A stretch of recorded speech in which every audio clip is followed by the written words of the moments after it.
welcome to this deep dive. Today we're zeroing in on a really remarkable international education project.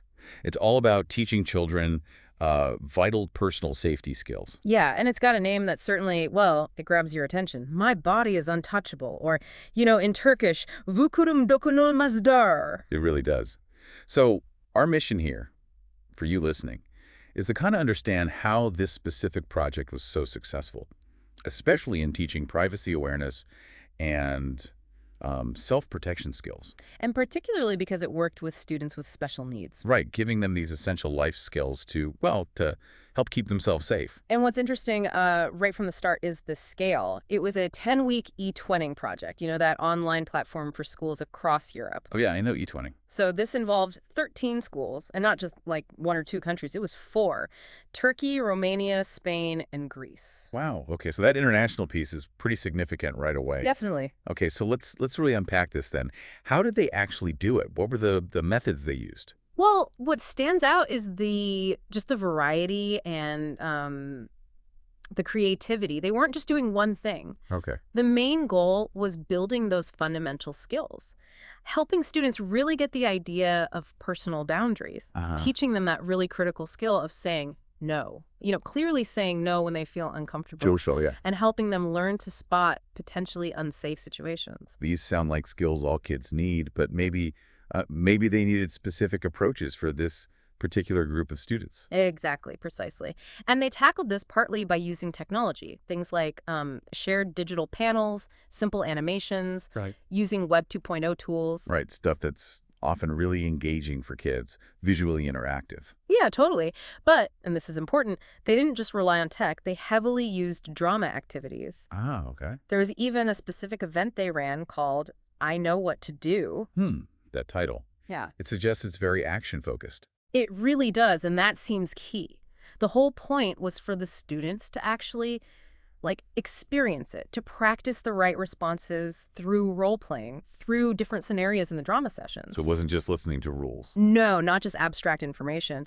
And they also did collaborative things like making a joint ebook together and even writing a project song. So learning by doing, learning by creating. That makes a lot of sense. And that's where it gets, well, really interesting, I think, especially for students with special needs. We know that this kind of experiential learning, Danaim Eric Orenme, as they say, it's just incredibly powerful. For many kids, especially those who might process abstract ideas differently, actually acting out a scenario. Right. Physically practicing saying no or understanding body language through the drama, it's often way more effective than just being told a list of rules. It makes it much more concrete, doesn't it? Yeah. Helps internalize it. It moves beyond just, don't do this. Okay, this is how that feels and this is what I can actually do. Exactly. It builds that kind of muscle memory for how to respond. And it gives them practical tools, not just like abstract warnings in their head. And there seems to be a deeper message here too, right?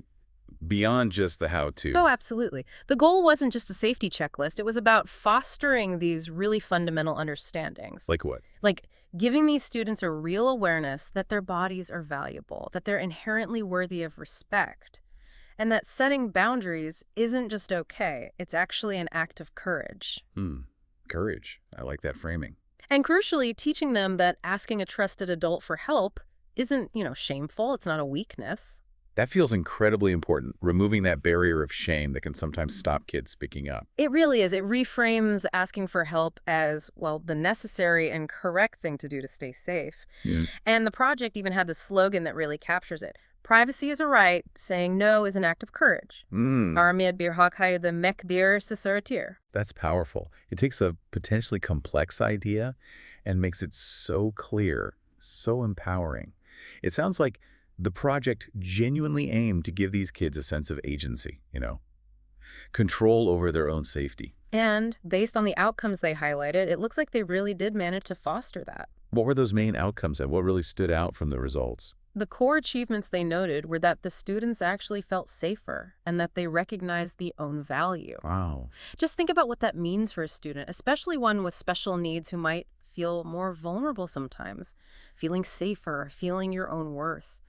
That's foundational, isn't it? For confidence, for speaking up for yourself. And for actually using the safety skills they learn. Exactly. Okay, now let's circle back to that international dimension again.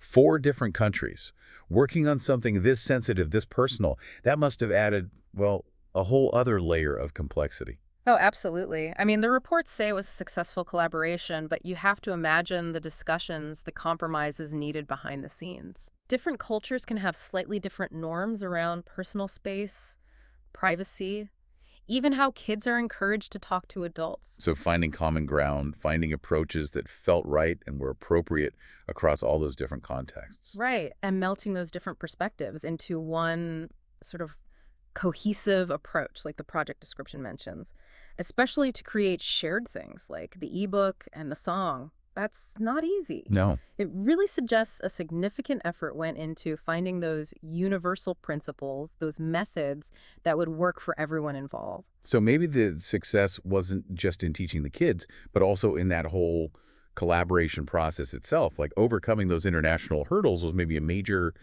less obvious success. I think so, definitely. And it probably wasn't just the students who benefited, right? The teachers involved, sharing practices, learning from different cultural viewpoints on these tricky topics. That's huge professional development right there, baked into the project. Good point. Yeah. So when we pull all this together, what's this sort of the big picture takeaway for you, for the listener, from looking at this project?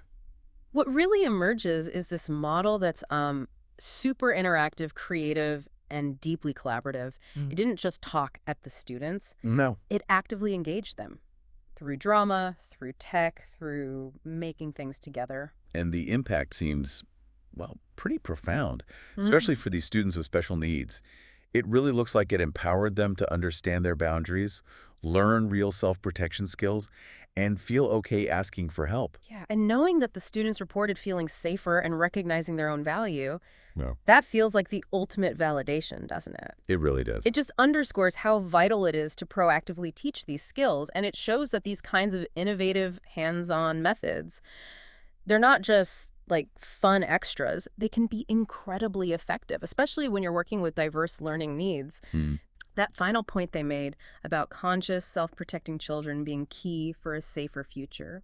Well, this project gives us a really powerful example of how you start building that foundation. Okay, so thinking about this project got such valuable results using these really tailored hands-on methods with a specific group of students who can be particularly vulnerable. It raises a big question, I think, for you listening. Hmm. If these creative, experiential approaches work so well for teaching complex things like privacy and boundaries to students with special needs, how could we maybe integrate similar methods more widely into the general education curriculum for all kids? Yeah, it does make you wonder, doesn't it? Should this kind of vital safety education be just, a standard part of school, not just limited to special projects or certain groups? Could the lessons learned here maybe pave the way for a broader, more effective approach to child safety education for everyone? Something to think about. Definitely something to think about. And that's a thought to sit with until our next deep dive.